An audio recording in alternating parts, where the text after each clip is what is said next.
Doctor Dinesh Sharma ji. धन्यवाद अध्यक्ष महोदय। आज मैं सनातन की परंपरा की रक्षा के संदर्भ में एक ऐसी समस्या को उजागर करना चाहता हूं। आज जो भारत के लाखों सनातनी कर्मचारियों के जीवन में एक संकट बनकर उभरी है। जब कोई अपने माता पिता को खो देता है तो उसे एक असंभव विकल्प का सामना करना पड़ता है। अपने धर्म का पालन करे या वो अपनी नौकरी बचाए। इसका मुख्य कारण यह है कि भारत के वर्तमान श्रम कानूनों में सवैतनिक शोक अवकाश के लिए कोई प्रावधान या दिशा निर्देश नहीं है, जबकि अन्य देशों में जैसे कनाडा, जर्मनी आदि तमाम देशों में इस प्रकार का प्रावधान है। मैं सदन के सामने 3 प्रमुख आधार रखना चाहता हूं। पहला, हमारे शास्त्रों में माता पिता की सेवा और उनकी मृत्यु के बाद के कर्तव्यों को पितृ ऋण से मुक्ति का एकमात्र मार्ग बताया गया है।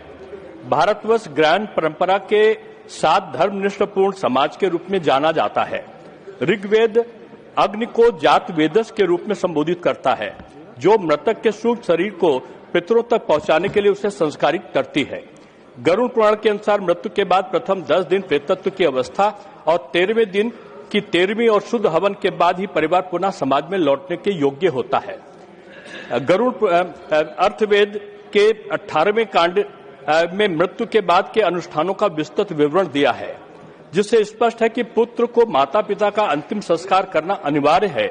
यह केवल परिवार की भावना का विषय नहीं, यह धर्म है, हमारे शास्त्रों द्वारा निर्धारित अनिवार्य कर्तव्य है। दूसरा आधार हमारा यह है कि हार्वर्ड बिजनेस रिव्यू की रिपोर्ट कहती है कि शोक में डूबा कर्मचारी 50% तक कम उत्पादक होता है। इस प्रतिस्पर्धा में विशेष कर सरकारी नौकरी, बहुराष्ट्रीय कंपनियों में एमएनसी और निजी क्षेत्रों में एक डरावना ट्रेंड उभर कर आ रहा है। काम के भारी बोझ और ऑलवेज ऑन डिजिटल संस्कृति के कारण बच्चे अपने माता पिता के अंतिम संस्कारों को मात्र 2 या 3 दिन में समेटने को मजबूर हैं। यह स्थिति न केवल धार्मिक दृष्टि से विनाशकारी है, बल्कि मानसिक स्वास्थ्य के लिए भी घातक है। जब वह अधूरी रस्म के साथ लौटता है तो शरीर वहां होता है, मन में ग्लानि और अपराध बोध से वो दबा होता है। हम इंसान तैयार कर रहे हैं या मशीनें?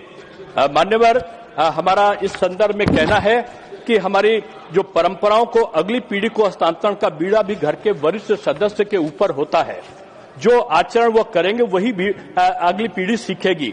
तीसरा आधार हमारा यह है कि संवैधानिक अधिकार हमारा है कि अभी हाल में मद्रास उच्च न्यायालय ने कहा कि माता पिता का अंतिम संस्कार संविधान के अनुच्छेद 25 के तहत एक मौलिक अधिकार है और इसके तहत उन्होंने छुट्टी का प्रावधान किया है। वेतन समिति ने भी, जो 5वीं संसदीय समिति थी, उसने भी शोक अवकाश की सिफारिश की है।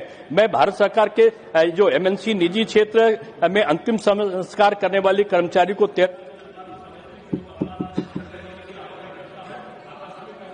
या अर्जित अवकाश ईएल से इसे अलग रखा जाए, ताकि कोई भी भारतीय अपनी आजीविका और अपने धर्म के बीच